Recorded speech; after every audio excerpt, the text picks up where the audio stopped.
Setting a Better Example. That's today's class, named Setting a Better Example. First thing I'm going to do, I want to open up with the article. This article is a follow-up to what we read last year. This is the final outcome regarding the Black Hebrew Israelite. I hate that term, Black Hebrew Israelite. You know what they say when they call us that? They say you fake. You ain't the real deal. That's why we don't accept that term. You're the black ones. You're the Black Hebrew one. You're the fake ones. Can we blow that a little bigger? Can we zoom in on that? It says, cult leader. Cult leader gets 2 life sentences for the murders of a little boy and one of his wives. Peter Moses Jr. will spend the rest of his days locked up after prosecutors in Durham, North Carolina found him responsible for the deaths of Jadon Higginbotham and Antoinette McCoy. The former leader of the Black Hebrew Israelites apologized in court for his actions. Let's read that. That's him. Let's back to the beginning and let's hear some volume. The other big story right now this noon, Peter Moses Jr. is going to prison for the rest of his life, convicted of orchestrating the murders of a 4-year-old boy and a 28-year-old woman. Both bodies found buried and nearly mummified in a Durham backyard. Cheyenne Rodriguez was in court this morning as it came to an end, and it was very emotional. Cheyenne, good afternoon. Hi, good afternoon, Barbara. It was emotional for both sides, but today it was the oldest victim's mother who spoke out after the sentencing. The final sentence in the Durham cult murder case was officially handed down today to the accused leader, Pete Moses Jr. He is to serve consecutive life sentences without the benefit of parole. Prosecutors say Moses shot and killed the 4-year-old son of one of the cult members and was behind the murder of another member who tried to escape, Antoinette McCoy. Her mother spoke before the sentence. That's the only thing that gives me closure, is to know that she knew God for herself. But this is something I've never dreamt that I would have to deal with. Moses looked directly at her for a long period and apologized after she offered to talk with him someday. Then I leave that up to you, okay? And you take it. I'm sorry for that. Afterward, McCoy's mother said looking him in the eye was painful. I could really choke him. But, you know, that was just a little bit of anger. But I looked at him with more hurt than anything. Because I couldn't believe, and this is like a nightmare, really and truly, that he would be so deceitful. Yvonne McCoy says her daughter believed Moses was going to marry her, and his apology only goes so far. I felt a little cold and a little bitter, but the compassionate side of me has said, Yvonne, you're a Christian. She says she now believes Moses is mentally ill after defense attorneys said he'd previously been diagnosed with bipolar disorder. His illness made him do something monstrous. He is deeply, deeply remorseful. Moses' family did not want to be on camera. 4 others were previously sentenced in this case. McCoy's mother said she does feel some closure today. Right now we're live in Durham. Cheyenne Rodriguez, ABC 11 Eyewitness News. All right, Cheyenne, thank you. Now to breaking news in Durham. Sentences handed down in the so-called cult murder cases and the murders of a 4-year-old boy, Jadon Higginbotham, and 28-year-old Antoinette McCoy. Jadon's mother and LaRonda Smith learned their punishment a short time ago. Tamara Gibbs is live at the Durham County Courthouse with more. Tamara? Hi, John. First, we want to let you know we were expecting to see the ringleader of that cult, Peter Moses, today, but we've just learned that he won't be sentenced until next week because of a travel delay with his attorney. That said, today's sentencing was very emotional, with the victims' families saying they came here for closure.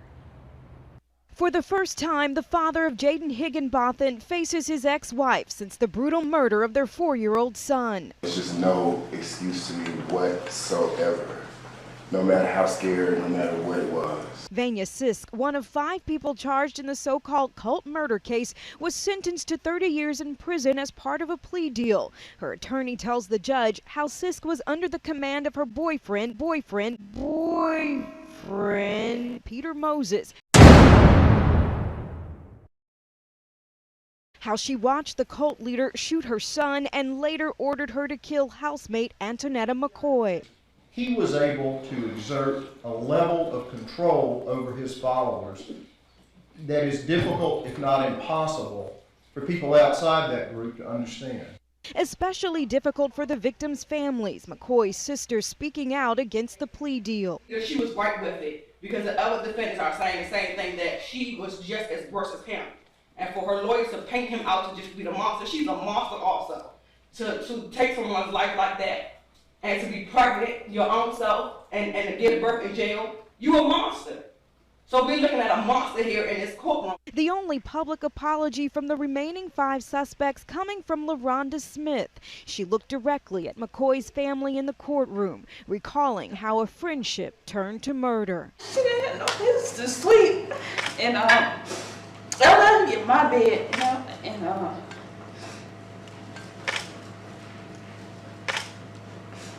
she treated my kids like they were her own. Well, the plea deals for the 5 remaining suspects in this case range from 6 to 30 years in prison. Initially, 7 people were charged in this case. Peter Moses' mother and sister were exonerated. Their charges, rather, were dismissed against them. And again, Peter Moses in court next week for a life sentence without parole sentencing. Back to you. Tamara Gibbs live at the Durham County Courthouse. Thank you. And you, we're going to talk about you sisters that hook up. You sisters that get you a freak on. Just tell you what it is.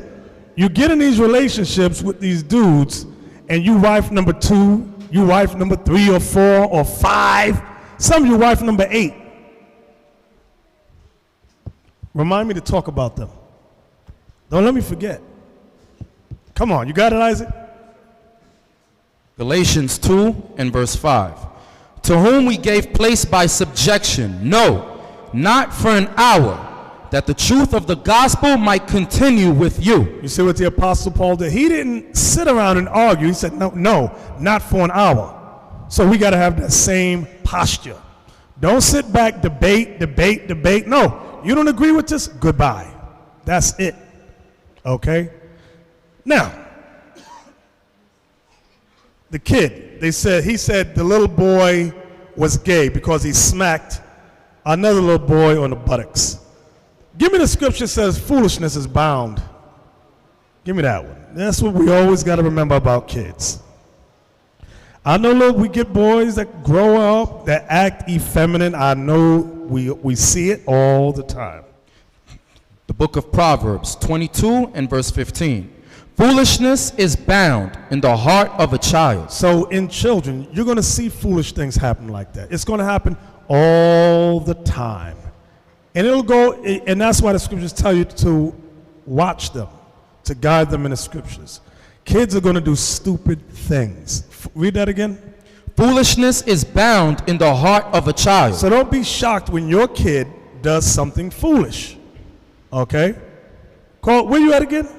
Proverbs 22 verse 15. Go ahead. Foolishness is bound in the heart of a child, but the rod of correction shall drive it far from him. But the rod of correction, beat that behind. Don't punch him in the chest. Don't kill him. Don't punch him in the face. Beat him on the sides like it says. Let's get that in Ecclesiastes, Sirach, chapter 30. Let's get that. Ecclesiastes chapter 30. Let's start at verse 6.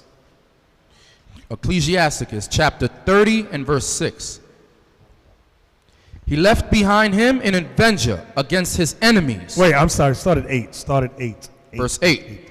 In horse not broken becometh headstrong, and a child left to himself will be willful. So that's why the scriptures tell you, don't leave a child to himself. You ever see these white kids that's in their mama and father's house with the doors closed, making bombs, drawing things about murder and all that? You're not supposed to leave children to themselves. That, in my house, and when I was growing up, it was illegal to close the door. You closed the door in my father's house, not only was the door ripped off the hinges, but you got beat with the door. That's how serious that thing was. You could not close the door in our father's house at all. So, read that again. Ecclesiasticus 30 and verse 8. In horse not broken becometh headstrong, and the child left to himself will be willful. Come on. Cocker thy child. Play with your child. and he shall make thee afraid. He's going to make you afraid. Why? Because you never corrected him on all the evil that you witnessed him or her do. Go ahead. Play with him, and he will bring thee to heaviness. Play with him, and that play with doesn't mean like, having fun. It's talking about winking at the evil that you see the child do, the lies, the disrespect. That's what it's talking about. Go ahead. Laugh not with him, lest thou have sorrow with him. Right. When he does something wrong, don't giggle at it. No, that ain't funny. Don't do that again. Go ahead. And lest thou gnash thy teeth in the end. Come on. Give him no liberty in his youth, and wink not at his follies. Now, all of these are the guidelines on how to raise children. Now, you can choose not to do it if you want, but you're going to rue the day when you disregard God's program. Go ahead. Bow down his neck while he is young, and beat him on the sides. Beat him where? On the sides. Where? On the sides. Some of you sisters, I want to tell y'all, you need to start, not only some of you apply that's true, but some of you go a step beyond. You punching a child in the chest, don't do that. Especially your little light-skinned, high yellow kids, y'all better watch them. Any little thing, beep, you see a big bruise there. Then they ask Scoot about how you get that mark. See, my kids all jacked up. They look like they burnt in the furnace. I jack them up.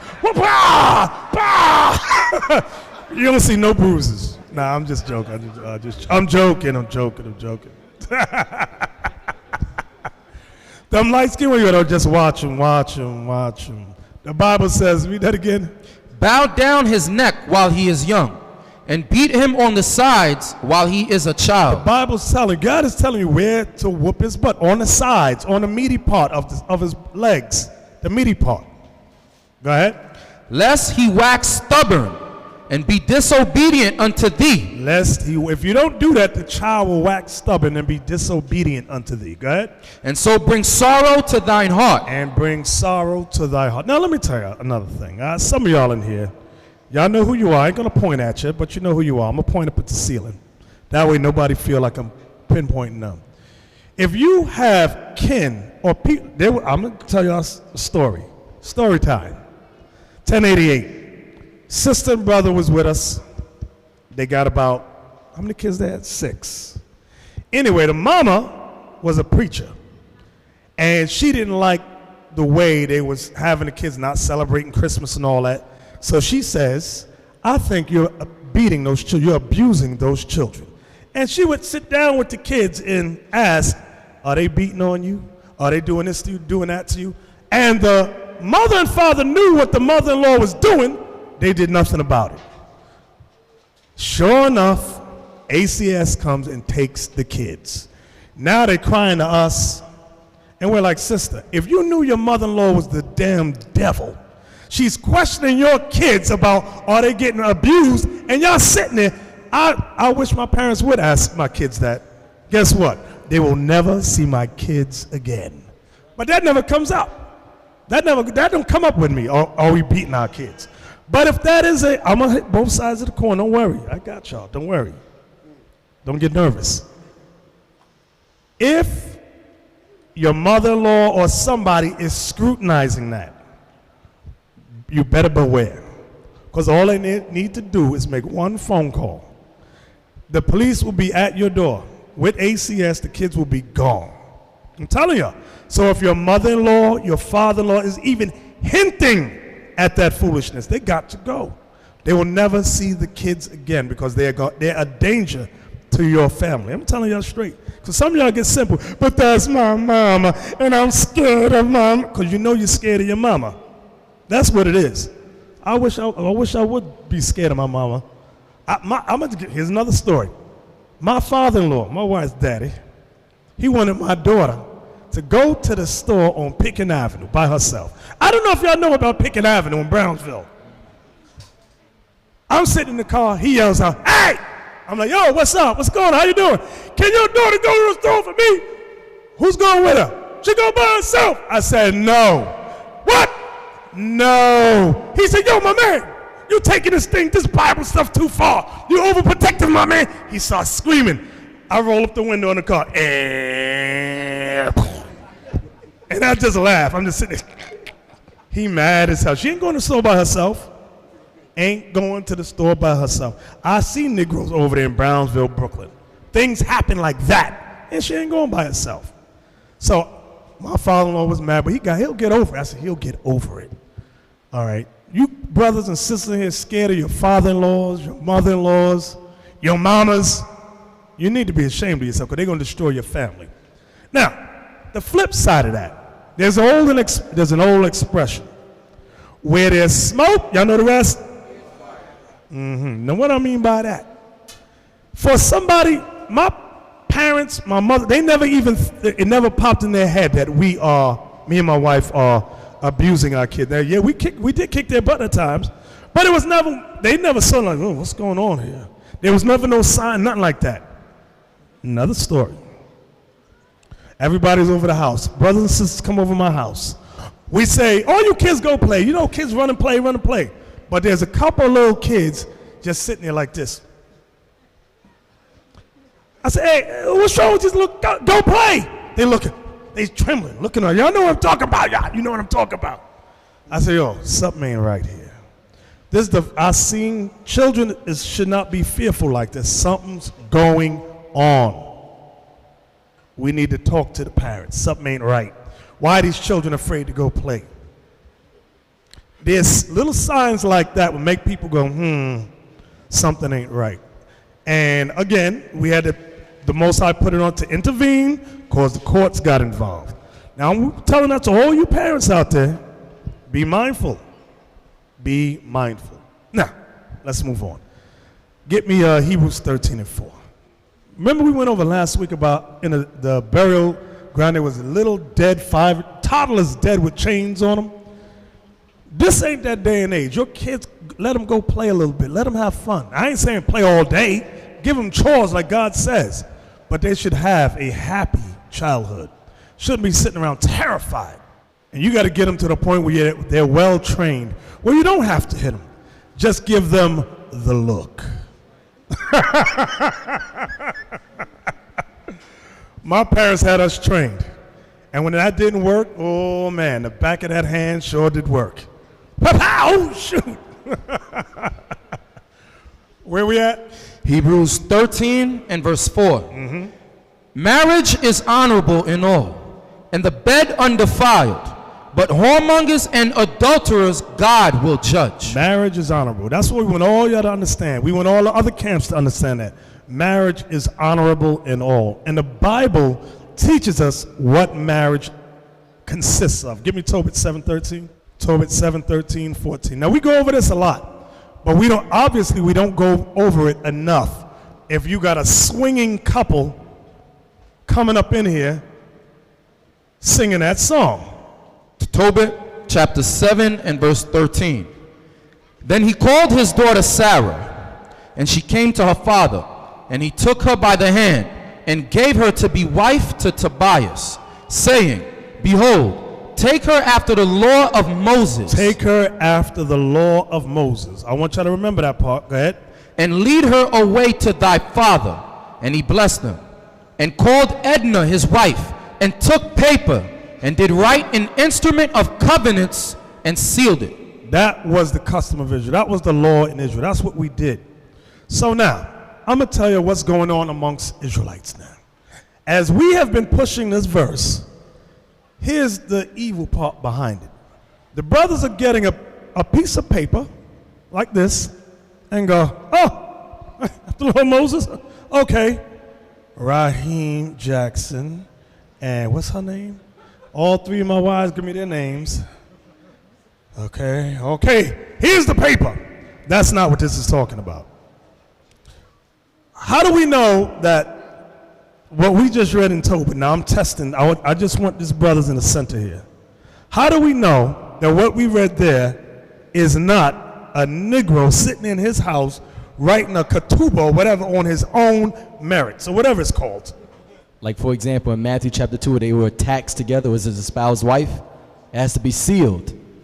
So whenever you get taxed together with your wife, you need documents that approve it. Just you writing down on it, that's not validated in courts. Okay. Pari, let me see what you got. Because according to the law of marriage in Deuteronomy 24:3, you're supposed to give her a bill of divorce. So in order to give a bill of divorce, you got to have something that's going to cancel that out, which is a marriage certificate. Nope. Jan was warm. Joshua.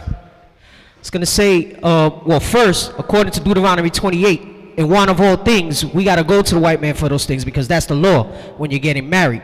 And then in Romans 13, it says be subject to the higher powers. So again, you got to fall under those laws pertaining to marriage based on the captivity that we're in. Okay, I like that. I like your answer. I like John's answer. Let me hear you, Zeph.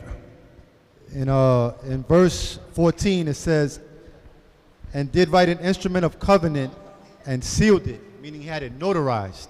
Okay, I like that too. This is what we're going to do. I'm going to show you how all this ties together. Just pay attention.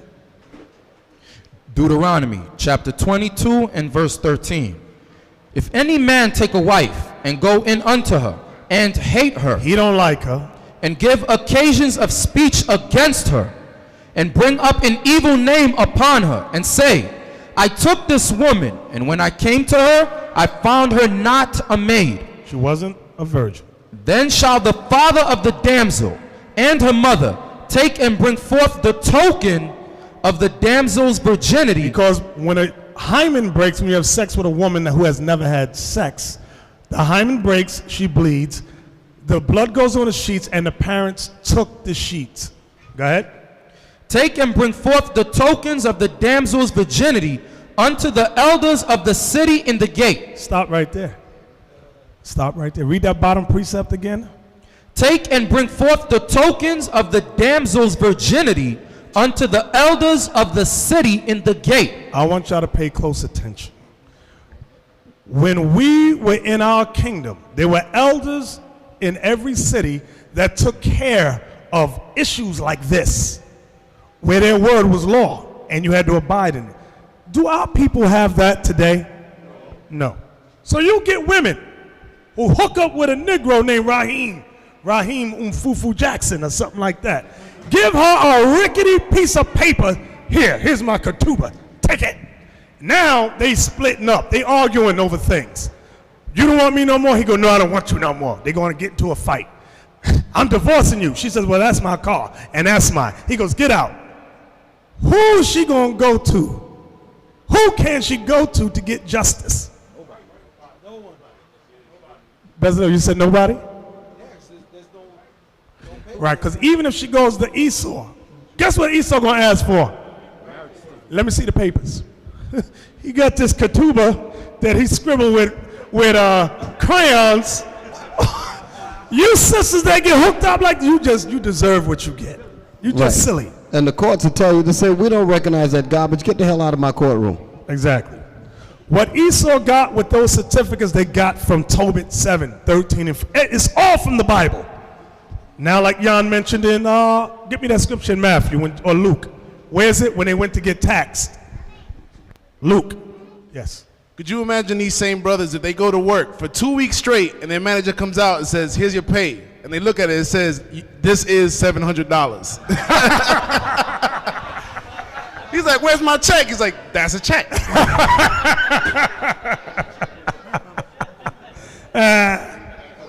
Oh, man.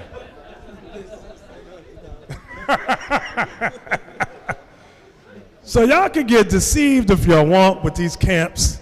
And I'm telling you, what we saw with that brother that's got 2 life sentences, it's one of those situations. We laughing about it, but it's reality. It's a real thing, and it's currently going on to this day. Where we at, Isaac? Luke 2 and verse 5. Luke 2 verse 5. All right. Start at 1. Verse 1. Listen good. And it came to pass in those days that there went out a decree from Caesar Augustus that all the world should be taxed. And this taxing was first made when Cyrenius was governor of Syria. And all went to be taxed, everyone into his own city. And Joseph also went up from Galilee, out of the city of Nazareth, into Judea, unto the city of David, which is called Bethlehem, because he was of the house and lineage of David, to be taxed with Mary, his espoused wife, being great with child. To be taxed with marry his espoused wife. To be taxed with Mary. What do they call that today? To be taxed with Mary, his espoused wife. Zakai. Joint filings. Joint filings. Rome was not dealing with no dumb Negro bull crap, I gotta use nice words, talking about, here's my ketubah, I wrote it on a piece of paper in crayons, that my wife, get that. Rome would decimate, you'd be destroyed. They didn't play like that. But lo and behold, here in America, you got that good old American Negro. Could you imagine how the courts are looking at the woman and say, you dumb sister, he's running game all over you. You ain't married to this guy. This guy is playing you and the other 5 women that exactly. you with. Yes. And that also shows, because you got some brothers that say, well, no, the elders, they had elders in power at that time, but they were still subject unto Rome. So they still had to do it. So they couldn't go to the elders. Exactly. I hope y'all understand that. So here in these last days, y'all fight. That's why we had to put the brother out. He playing, I don't see that scripture. I don't accept that. Then you got to go. He looking over at the women. She looking over at the men. Get out. Just go. From there, let's go to Deuteronomy 22.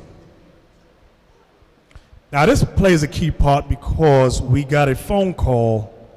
Brother said, call Deacon Abiel. So listen, from what I hear, my second wife has fled to Oklahoma.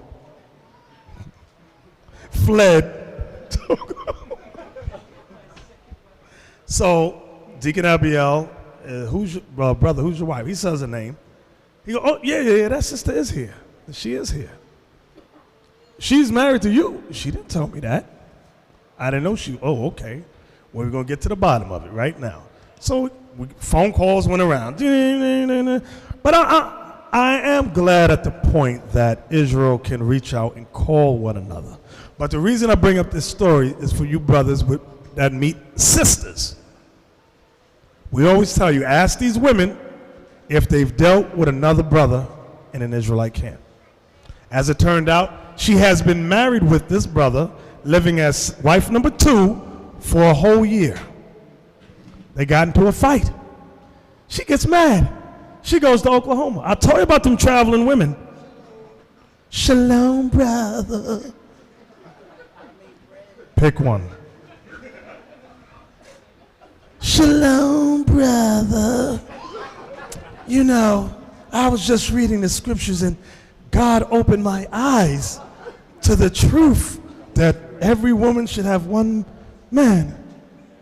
Meanwhile, back at the ranch, she lived with that dude as wife number 2 for a year. Can we read Deuteronomy 22 and 28? Deuteronomy 22 and verse 28. If a man find a damsel that is a virgin, which is not betrothed, and lay hold on her, and lie with her, have sex with her, and they be found, because they was having sex in secret without the father's acknowledgement. Go ahead. Then the man that lay with her, that lay with her, shall give unto the damsel's father 50 shekels of silver. Why does the law say he had to give the girl's father 50 shekels of silver? Why? Let's get it. 22 and 16. Exodus 22 verse 16. 16 and 17 is what we want. Listen good. And if a man entice a maid that is not betrothed, and lie with her, he shall surely endow her to be his wife. He shall. I want y'all to look. I know a lot of blacks and Latinos have trouble with the English language. He shall surely endow her to be his wife. Are they married yet? No. He's been having sex with her. He enticed her. He's having sex, but it says they're not married yet. That's not his wife yet. Read it again, verse 16. And if a man entice a maid that is not betrothed and lie with her, he shall surely endow her to be his wife. He shall, future tense, he shall surely endow her to be his wife. Watch this. Next verse. If her father utterly refused to give her unto him. If her father utterly refused. The father don't like him. Why don't the father like him? Because he went through the back door. And I don't mean like that. He didn't go about marriage the right way. Because the right way, he's supposed to speak to who first? The father. He didn't do that. He snuck around, dealing with the woman. She's dumb as a rock. She went along with it. Read verse 17 again. If her father utterly refused to give her unto him, he shall pay money according to the dowry of virgins. So you had to pay money for that. If the daddy didn't like you, you had to pay a dowry. Now, which goes back to the history. Remember with Samson. Remember that Samson's father-in-law, he had to pay a dowry. What do you want? No, that was David. Saul said, get me 100 foreskins of the Philistines. He said it because he didn't like David. He wanted David to be put to death. He didn't like him. Okay, now, back to Deuteronomy 22. Deuteronomy 22 and verse 28. If a man find a damsel that is a virgin, which is not betrothed, and lay hold on her, and lie with her, and they be found, then the man that lay with her shall give unto the damsel's father 50 shekels of silver. He had to pay that dowry because he went about dealing with her the wrong way. He was supposed to go to the father first. The father gives permission. They start seeing one another, courting, then marriage. That's how it was supposed to be. Read it again. Then the man that lay with her shall give unto the damsel's father 50 shekels of silver. Because he went about it the wrong way. Go ahead. And she shall be his wife. And she shall, look at the word, shall be his wife. Because he hath humbled her. Because he hath humbled her sexually. Go ahead. He may not put her away all his days. He may not put her away all his days. Now, verse 28 and 29, the relevance for it is today. You get a lot of men in these Israelite camps who meet sisters and sex them. And they go, you'll read this. It said, the law says he may not put her away all his days. Y'all see that? So now as the law's coming out, because when it says she shall be his wife, what else did he have to do? That part right there. And she shall be his wife. What did he have to do, Leon? He had to have his own place, he had to have a job, and he couldn't live at his parents' house. What else did he need? What else did he need? That we read in Tobit. You know the answer. Oh, the instrument of covenants. He needed an instrument of covenants. It had to be done. It had to be done. But lo and behold, what year is this? 2013? This is what you get. This is what you sisters are getting, and you are allowing yourself to be hooked up with. A piece of paper written with Crayola crayons. Y'all are simple as hell. From there, Deuteronomy 24 and 1. Yes, Alaba. Yeah, man, then by the sister doing that, she don't love us, man. She put us right in the corner. You understand? Because if she really showed the love to among us, she'll never come among our congregation with the foolishness. Right. You understand? Now she put us in the corner with another camp. But she came all shalom. That's the devil. Your sister was the devil, man. Exactly. Now, that's why we said we love all our brothers and sisters. We don't agree scripturally with some doctrines like that marriage thing. We don't agree with what they're teaching because it keeps our sisters in whoredom. There's no responsibility. The women work, the man stays home. All that's contrary to the Bible. Contrary. Right. It's all based on lust. That's what it is. It's not. They're not trying to be scripturally correct. Because there's a whole lot of laws in this Bible that they won't even bother with. But they'll harp on that because they hope the Bible will justify their appetite for lust. That's all it is. Exactly. That's all it is. And like we tell you, sisters, something happened to you, wife number 2, number 3. There was a movie about that. What's the name of that movie? With Frankie, what's his name? The singer. Frankie Lyman. He had a couple of women. Why do fools fall in love?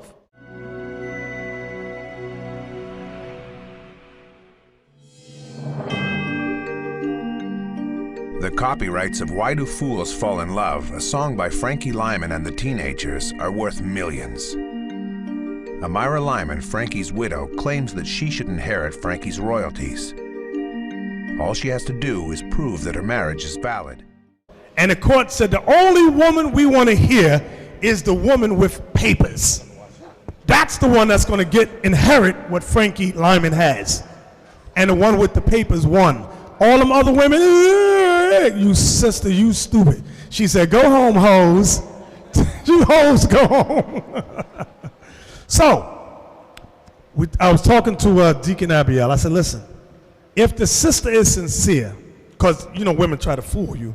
I was reading the Bible, and she never reveals that she's been banging this dude in the other camp. Never reveals that. Oh, yes, I was reading the scriptures, and I really believe about the one wife thing.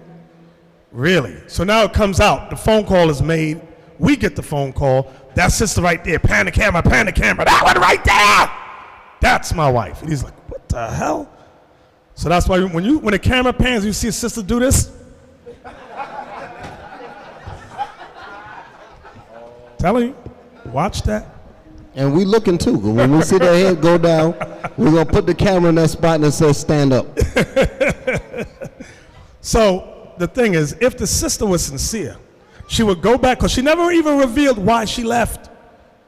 A lot of times they leave because they got into a fight, an argument. So she's gonna bounce and get another man. No, that's ungodly. The righteous thing to do, if you was dealing with that man, you go right back to him and say what? Listen, I'm your wife, you my husband, let's do it, let's follow what the scriptures say. Let's be wed the proper way. Let's have an instrument of covenants the right way. That's what she would do, but not sneak up and sneak out the house. The dude didn't even know what she was. That's why I said she fled. Where we at? Deuteronomy 24:1. Deuteronomy 24, verse 1. When a man has... Wait, I'm sorry, I gotta say this. Because if the woman decides she don't want to be with him no more, can she remarry again? No. If she gonna be with us, she gotta be what?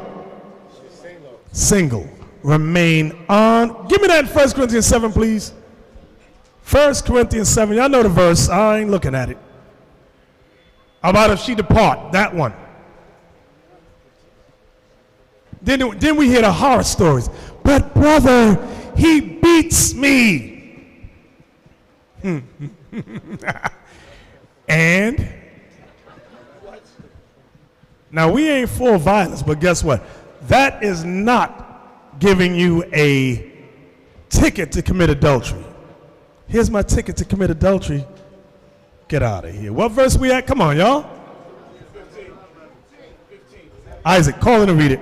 1 Corinthians chapter 7 and verse 11. I want you men to pay close attention, because you're the ones that's getting hooked up and hoodwinked.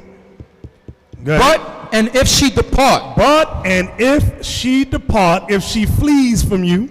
Let her remain unmarried. Let her remain unmarried. Or be reconciled. Or she got two choices. Remain unmarried or what? Or be reconciled to her husband. You go back to that Israelite man you lived with for a year, bumping and grinding all the day long. You go right back to him. Those are the only two choices in this truth.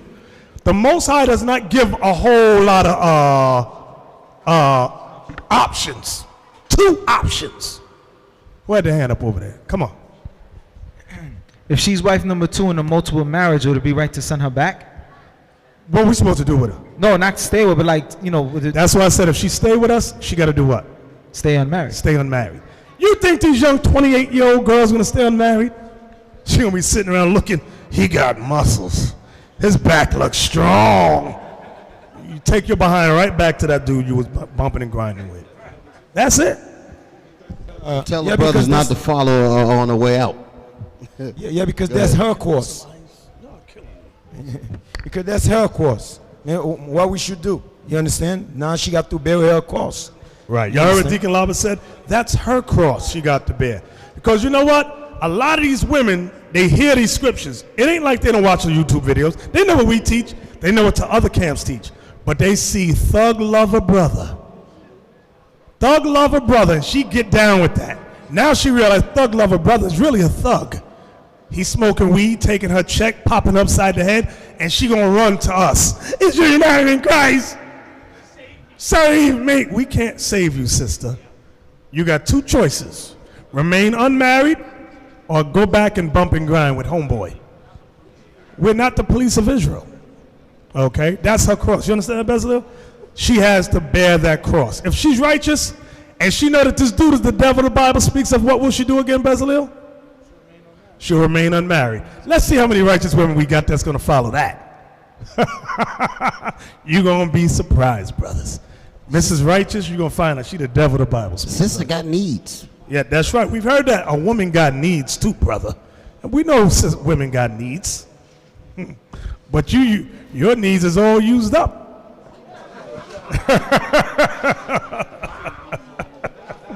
I'm sorry. We back in. That's the way it is. That's the way it is. That's the way it is. We're not going to sugarcoat it. That's what it is. Exactly. Deuteronomy 24:1. Watch this. Deuteronomy 24 and verse 1. When a man hath taken a wife and married her, and it come to pass that she find no favor in his eyes. He don't like her. Go ahead. Because he hath found some uncleanness in her, then let him write her a bill of divorcement, and give it in her hand, and send her out of his house. Now, why was there a need of a bill? What is a bill of divorce? What is that? A bill of divorce. Zakai, help us. It's a certificate that states that you are no longer married to your spouse. Exactly. And you know what's funny about that? You hear the same Israelites that say, we don't got to do no writing. That's the white man's paperwork. Let the woman do something wrong. His first thing is, I'm giving you a bill of divorce. What bill? What bill? Oh, now you want to write something? The hell is this? A lot of them don't write nothing. They just say that and say, get out. Now she's used up. After he done banged her, he don't want her no more. He put out the house, which fulfills, give me that one, there shall be no, that one. Give me that one. Deuteronomy 27:17, is it? 23:17? We coming back to Deuteronomy 24. Deuteronomy 23 verse 17. This is what happens when the brother sends the woman out the house. He mad at her. He don't like her no more. He used her up. Go ahead. There shall be no whore of the daughters of Israel, nor a sodomite of the sons of Israel. So I want that first part. There shall be no whore of the daughters of Israel. That's what happens with a lot of these Israelite camps. They dealing with the woman. They don't want her no more. She becomes the whore of Israel. That's why you women are simple. You lay down with a man and he's saying all the right things, but he is not bringing nothing to fruition that he said. You are gullible. Go back to Deuteronomy 24. Deuteronomy 24 and verse 1. And because of this teaching, a lot of Israelite camps are very angry with us. We've made enemies, but we could care less. We love them. They are people. They are our brothers. But we do disagree when it comes to marriage. The way that they're living keeps whoredom alive in Israel. Okay? You know the reason why they're so mad at us? Because we're the doctors of the Most High's Bible. And all surgery hurts. And they don't want to be corrected. They don't want to hear they don't want the medicine that the Most High has given. It's like castor oil. Mm-hmm. Remember how you used to hate that medicine? But that was the best medicine to get over a cold. They got the screw face when your mother comes with the big spoon. Exactly. To give it to you. Exactly. But you got to take it. Hold him. Give it to him. I'm going to give you two kinds of Israelite men. Number one kind of Israelite man is the man, he may have a house in his name, a car, whatever. He meets an Israelite sister. He know he ain't going to be with her too long, so he does not want any papers with her that's going to allow her to get what? Half. So he's very slick. That's that type of brother. Then you got the bum Israelite. That's what I call him. The vagabond Jew Israelite, the bum brother. The son of Sceva, who ain't got nothing. He ain't got a pot to piss in or a window to throw it out of. You know your mom always said that to you when you was young. He meets a woman, she got a house, she got a car, she got this, she got everything going on. He want to get with her. He go, no, but he know he want to bounce eventually. He be all up in there for maybe a year, maybe 2 years, but he's free where he could bounce. He ain't got to work, he ain't got to do nothing. So those are the two type of Israelite men you got to watch out for. Who had their hand up over here? Thought I saw a hand. Yes.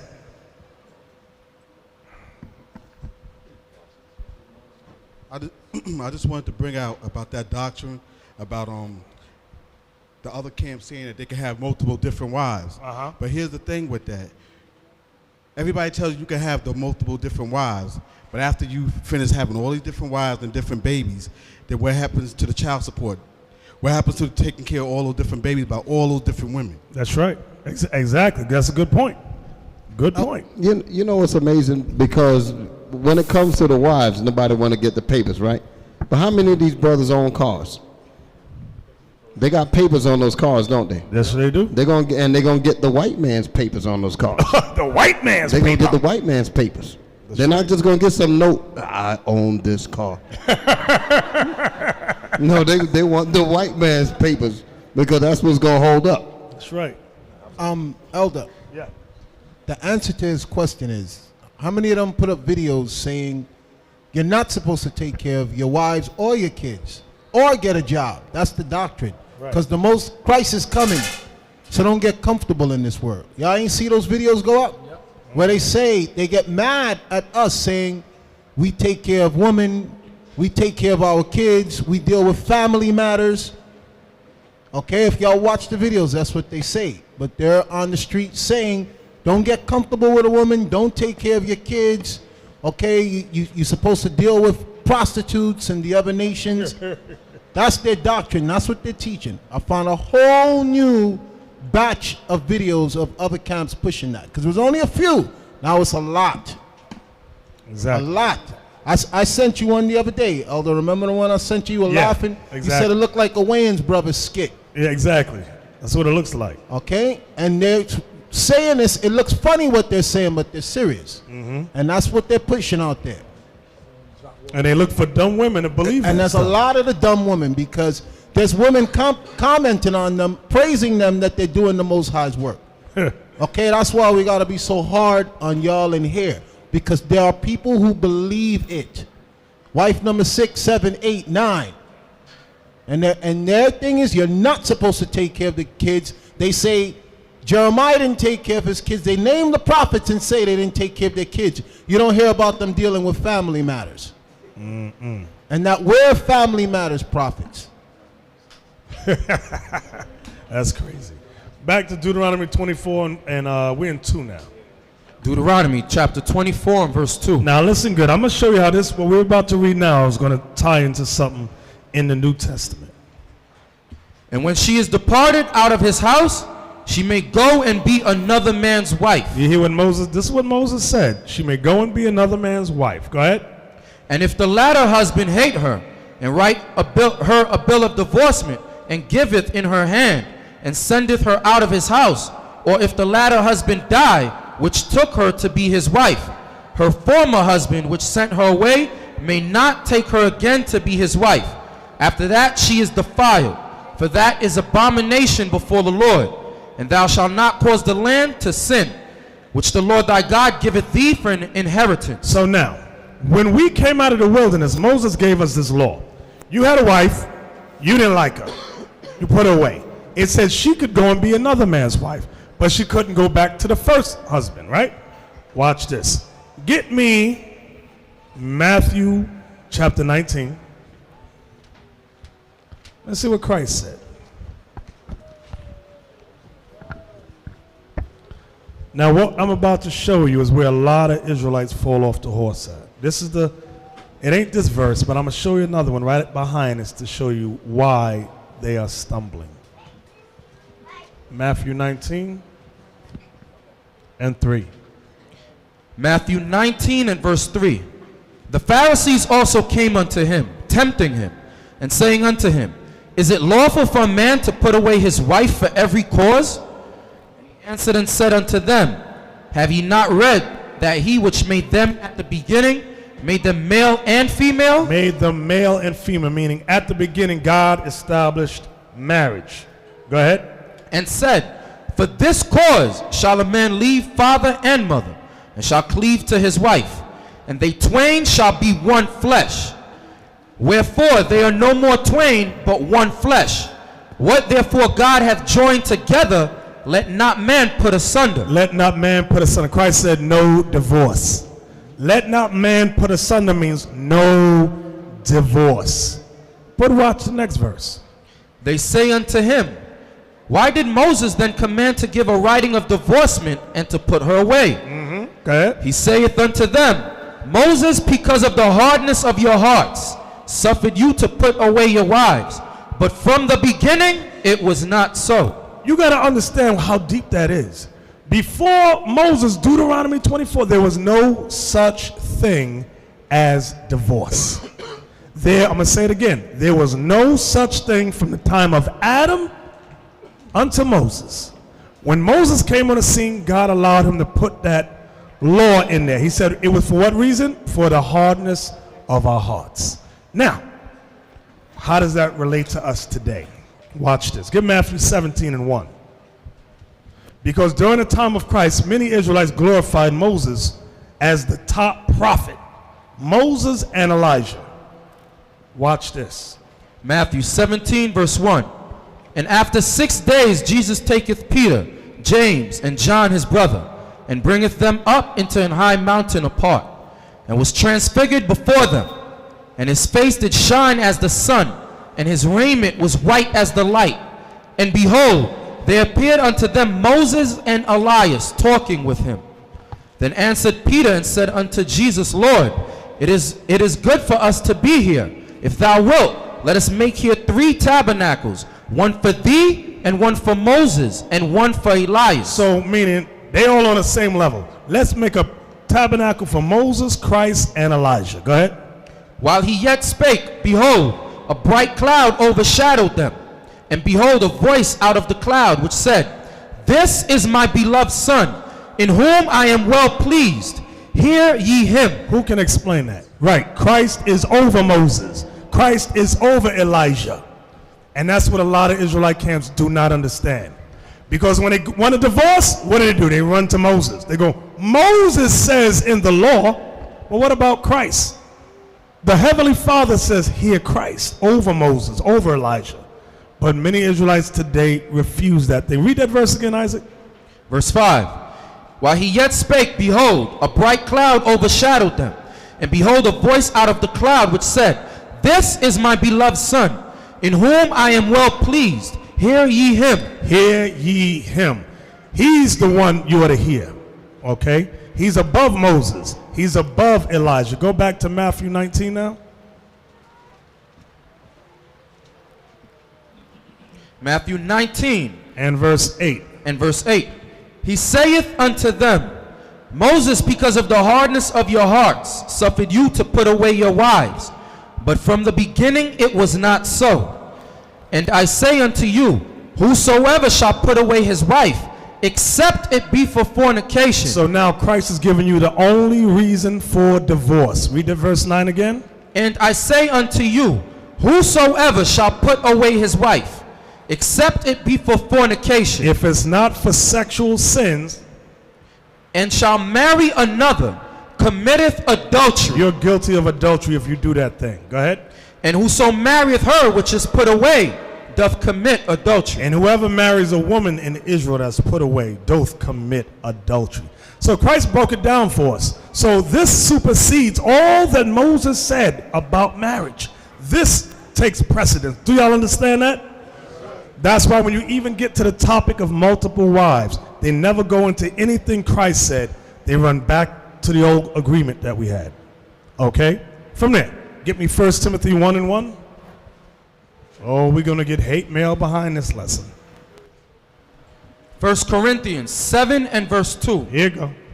Nevertheless, to avoid fornication, let every man have his own wife, and let every woman have her own husband. Now, in case you don't understand that, because some brothers who like to follow, who put Moses over Christ, they say, no, we could deal with multiple wives because our forefathers did it when they were in rulership in Jerusalem. Well, brother, we're not in rulership in Jerusalem right now.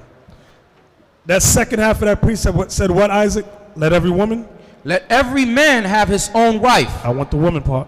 And let every woman have her own husband. If every woman has her own husband, are they sharing? No. If every woman has her own husband, There's no multiple marriages going on. Read that again, Isaac. Nevertheless, to avoid fornication, let every man have his own wife. See, my brother, this means that you can have one wife and two wives. This is what they do. I watch the YouTube videos. That means you can have however many you want. But the next part of that verse kills them. Go ahead. And let every woman have her own husband. Let every woman have her own husband. Her own husband. 1 Timothy 3. This is another one. The knucklehead that we just put out was fighting about, arguing about, trying to argue. 1 Timothy 3 and 2. 1 Timothy 3 and verse 2. A bishop then must be blameless, the husband of one wife, vigilant, sober, of good behavior, given to hospitality, apt to teach. Jump over to verse 12. Verse 12. Let the deacons be the husbands of one wife, ruling their children and their own house as well. See, Negroes that claim to be so educated in Greek and Latin and Hebrew cannot understand that the terms bishop and deacon are only levels in the priesthood. That's it. It's still another word for priest. Service of the Lord. That's all it's saying. The bishop was senior, the deacons were the next realm. Okay, but it was all involving the priesthood. So we're all a nation, right now we're all a nation of what?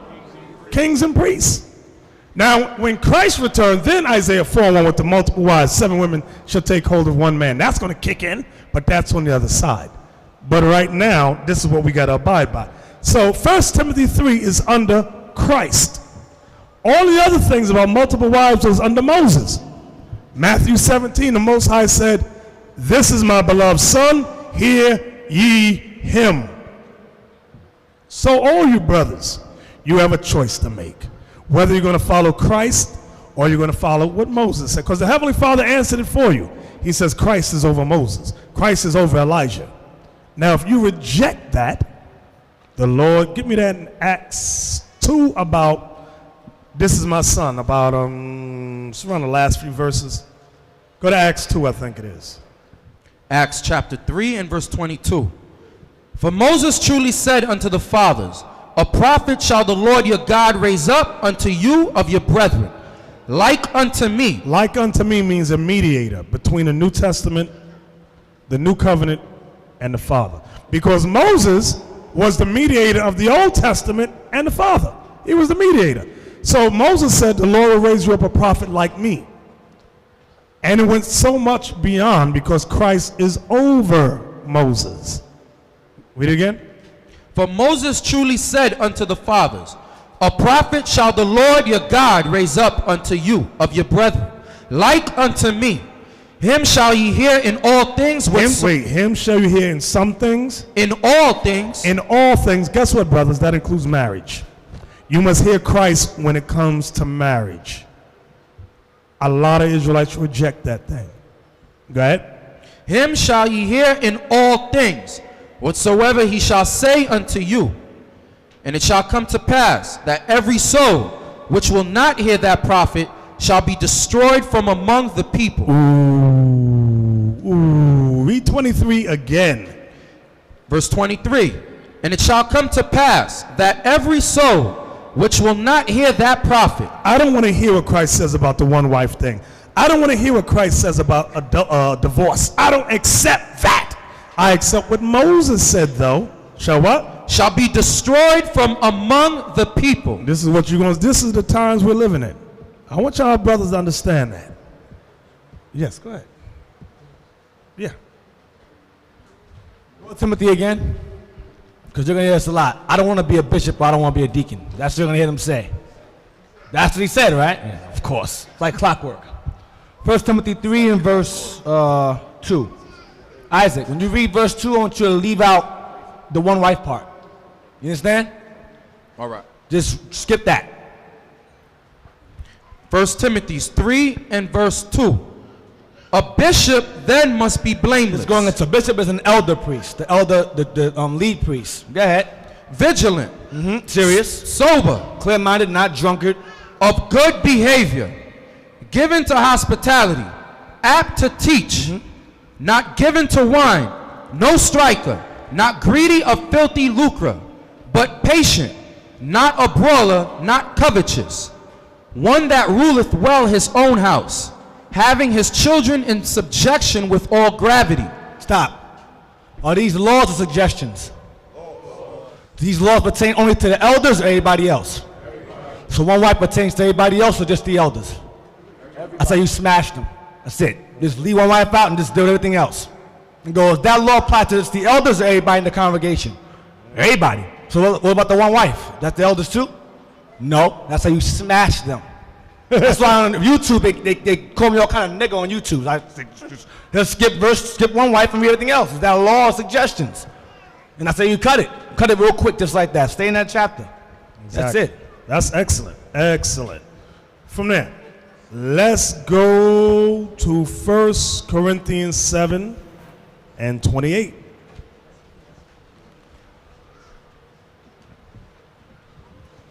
We've read this many times before. Wait, so what we went over thus far, is everybody understand that? Who's confused about the one wife thing? Nobody. Very good. Who's confused about the multiple wives in the kingdom? Raise your hand. So everybody understands that. If you don't understand, just raise your hand. It's okay. I don't get it. What are you talking about? Nobody's raising their hand. Are you scared to raise your hand? We ain't going to pick on you. I'm giving you opportunity. All right. Yes. Take the mic. Take the mic. I just don't understand the multiple wives in the kingdom. Okay. I don't understand that part. Very good. Let's go to Isaiah 4 and 1. I just wanted to get there anyway. I want to go to Isaiah 4 and 1. I just like that. First, get me what Christ said in Matthew 19:28. Let's go there first. Is it 19:28? That what I want?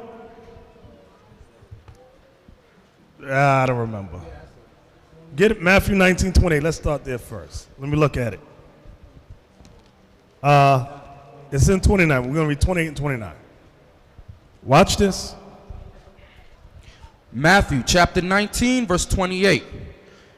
And Jesus said unto them, Verily I say unto you, that ye which have followed me in the regeneration, when the Son of Man shall sit in the throne of his glory, ye also shall sit upon the 12 thrones, judging the 12 tribes of Israel. So the 12 apostles, I'm going to start there, are going to be the top leadership under Christ that's dealing over the 144,000.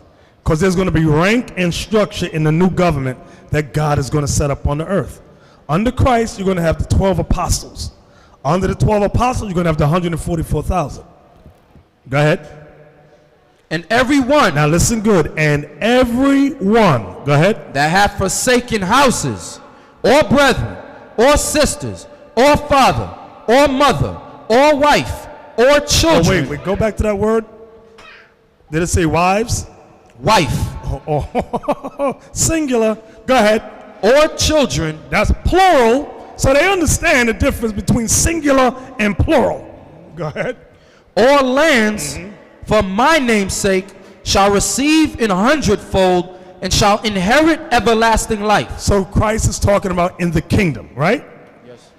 So now, in the kingdom, you may ask, how are we going to get, it said, everyone that hath forsaken houses or brethren, sisters or father, mother, wife, children, lands, for my name's sake shall receive 100-fold. How are we going to receive 100-fold? Sisters, fathers. Now, you might ask, how are you going to receive 100-fold fathers? Because you're only going to have one father or mother. How are you going to receive 100-fold? Who can explain that one? I want some new hands. Levi, you're up. 100-fold fathers or mothers? I can't hear you. 100-fold fathers, meaning that that all the apostles that were above you, they're gonna be taking care of you from now on. They're gonna look over you. You have a scripture to help us out? Well, I get 1 Timothy 5:1. Let's get that. 1 Timothy 5:1, Isaac. This is how you're going to receive 100-fold fathers and mothers. Because you're asking yourself, well, you only have one father and one mother. What the hell? How can you have 100-fold? 1 Timothy 5 and verse 1. We went 1 and 2.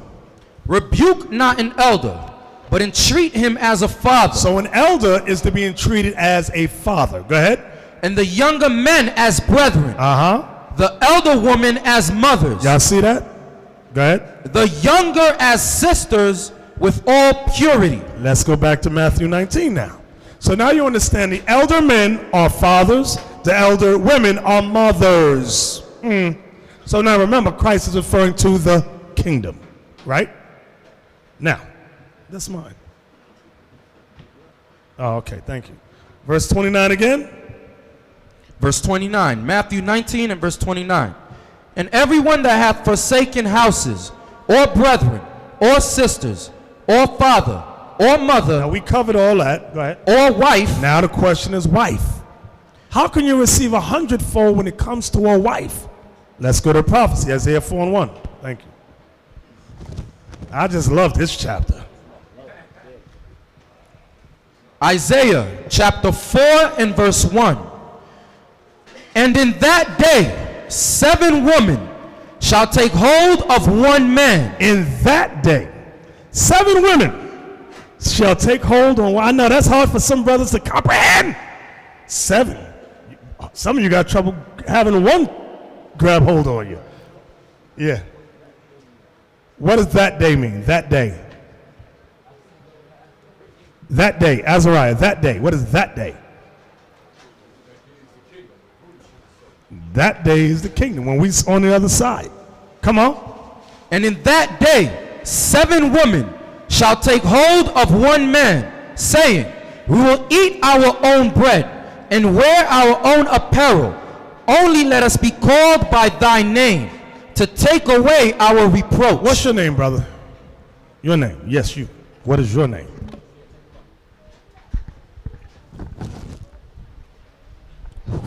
My name is Deshaun. Deshaun. Okay, eventually going to get a Hebrew name. And women will say they are the wife of whatever, it ain't going to be Deshaun up there in that day.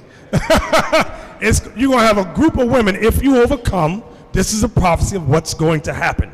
Let's read on now. In that day shall the branch of the Lord be beautiful and glorious, and the fruit of the earth shall be excellent and comely for them that are escaped of Israel. Are we escaped yet? Are we escaped? We're still in captivity, in bondage. So this day is not yet. You will have Israelites tell you Isaiah 4 and 1 is now, but we're not escaped. We're still in bondage.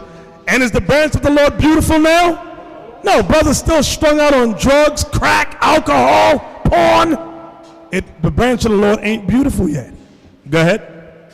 And it shall come to pass that he that is left in Zion and he that remaineth in Jerusalem shall be called holy, even every one that is written among the living in Jerusalem. See that? Come on. When the Lord shall have washed away the filth of the daughters of Zion. The Lord has not washed away the filth of the daughters of Zion yet. These are some filthy, I'm sorry. They ain't right. I just say it like that. They ain't right. Go ahead. And shall have purged the blood of Jerusalem from the midst thereof by the spirit of judgment and by the spirit of burning. Because you want to know when the women really going to get right? That bottom part right there. When he shall purge the blood of Jerusalem from the midst thereof by the spirit of judgment and the spirit of burning. What is that talking about? Bezalel. Nuclear fire. Nuclear fire. When these women see that bomb hit, you and brothers never going to have to argue with them ever again. Because right now a lot of them don't believe. I don't believe that. They're going to fight with you, argue with you. Wait till that missile come. Elder. Yes. The scriptures say, in the day of thy power, thy people shall be willing. But when they see that, imagine seeing several heads roll down the street when they disobeyed your order. All of a sudden you have instant obedience. becomes instant.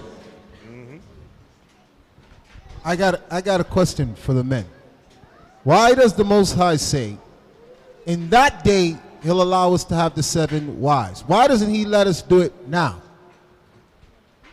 All the hands should be up. Everybody's looking at me curious. All the hands should be up. Why is the Most High saying the only way you brothers are going to be able to deal with multiple wives is in the kingdom and not now? See, now I got to go to hands that's not up. You here. Because we're going to need to have our houses in order. Say that again? We're going to need to have our houses in order now in order to be able to handle 7. Because some of y'all don't know how to deal with one wife right now. Some of y'all treat one wife like garbage. Could you imagine a brother with 7 wives and he's treating all of them wickedly? Some of y'all don't know how to make one woman happy. You don't have a clue. Y'all run your mouth about how y'all was in the world, how you was with the women, and you were no good to them back then. Now there's laws and guidelines that you have to follow, and some of y'all don't know how to do it.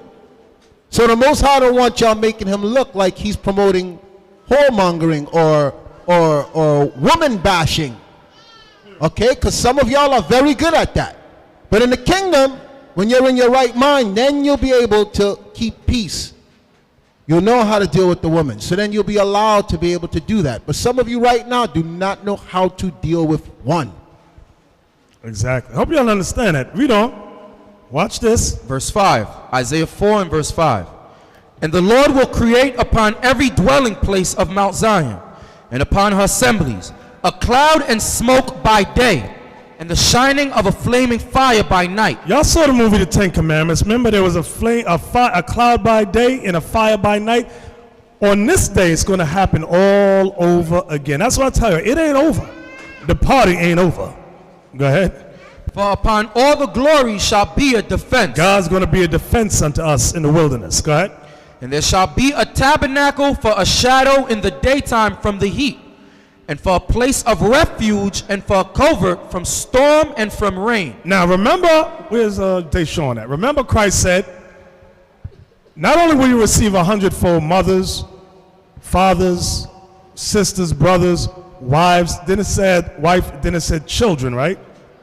Go to Isaiah 60, verse 21 and 22. Here's the prophecy about the children. Isaiah 60 and verse 21. Because one woman ain't popping out 100-fold children. Go ahead. Thy people also shall be all righteous. They shall inherit the land forever. The branch of my planting, the work of my hands, that I may be glorified. A little one shall become 1,000. A little brother shall become 1,000, meaning he's going to have 1,000 children. How? One woman ain't popping out 1,000 kids. That's why Isaiah 4 says, in that day 7 were, and that's only a number of completion. Go ahead. And a small one, a strong nation. And a small one shall bring forth a small nation. A strong nation, excuse me. Go ahead. I, the Lord, will hasten it in his time. God said, I'm going to make this thing quick and speedy. He's going to bring Israel like that back. So don't worry. You understand, Deshaun? You understand what we've read? So these prophecies, that's why we believe these prophecies. We relish in these prophecies. We ain't got time to be arguing, fussing, and fighting. We want this stuff to come to pass. Okay?